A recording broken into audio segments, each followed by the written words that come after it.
Once there were two brothers with little luck in life.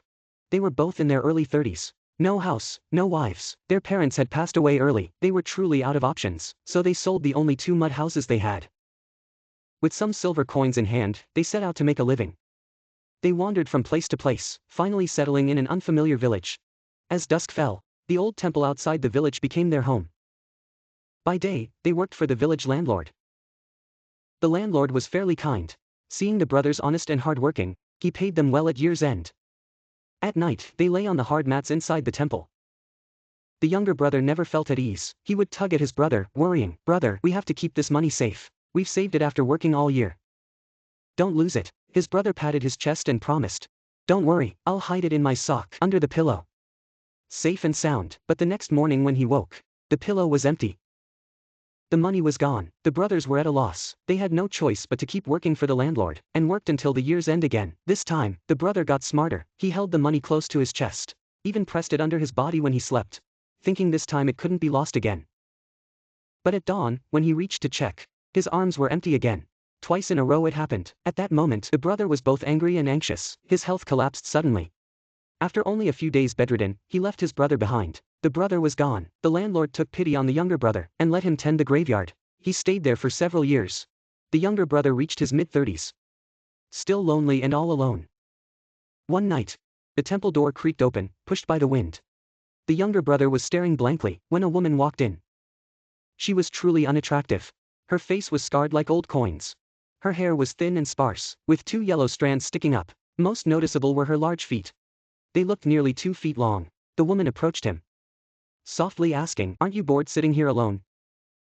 Let me keep you company." The younger brother, lonely as he was, nodded eagerly. "All right, you coming to stay with me? I couldn't be happier." That very night, they stayed together in the temple. Unexpectedly, this wife had great abilities. The next morning at the mill, she lightly touched the grindstone. It spun on its own with a rumbling sound, without any effort. The younger brother was just thinking, it'd be great to have some hot soup. She turned and went into the kitchen. Sure enough, a pot of steaming soup was simmering. And so, they lived peacefully for 2 or 3 years. One day, the younger brother couldn't help but ask his wife, "You've been with me so long, but I still don't know your name." She sat on the edge of the Kong and replied slowly, "To be honest, I'm a fox spirit. The money you lost those years, I took it." The younger brother grew anxious. They say fox spirits can bring fortune or ruin. Why didn't you help me live better? She glanced at him but said nothing. "All right, we'll talk more after dark." When night fully fell, she pulled a purple gold gourd from behind her ear. It glowed faintly. He asked, "What kind of life do you want?" The younger brother rubbed his hands, smiling. "A sturdy brick house. And a warm meal to eat. Just a peaceful life." She muttered an incantation. Suddenly, the gourd shone brightly. A group of people poured out of it. Bricklayers carrying bricks, carpenters with their tools, and carts loaded with timber. They worked swiftly. In no time, a bright brick house stood before them. She smiled and asked, looking at the house proudly, "Wife, order some food. It's good to have a house." "But your wife here should speak up now," she said, not offended. "If you want a prettier one, that's fine, but let me warn you. A beautiful wife might bring trouble. Don't regret it later," the brother said stiffly.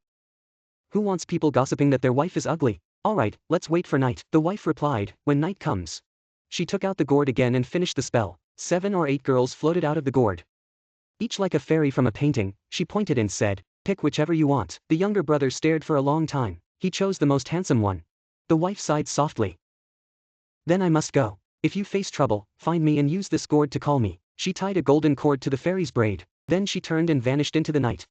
Not long after, the news that the poor boy married a fairy spread through the village. Even the corrupt county magistrate heard about it.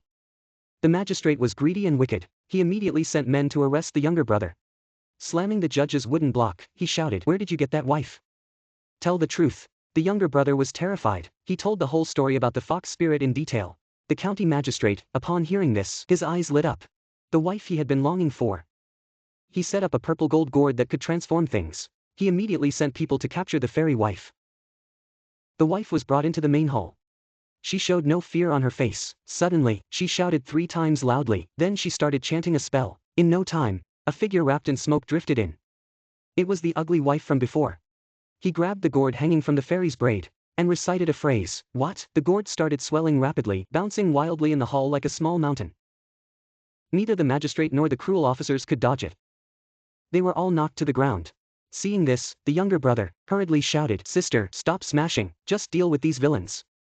As soon as he finished speaking, something strange happened. The ugly wife and the fairy reached out and pulled each other, merging into one person. It turned out the beautiful wife was the fox spirit in disguise. From then on, the younger brother and his wife lived in a brick house. Their days passed peacefully and steadily. No one dared to bother them again. To all who heard this story, may you be healthy, wealth come your way, and your family live in harmony. May all your wishes come true.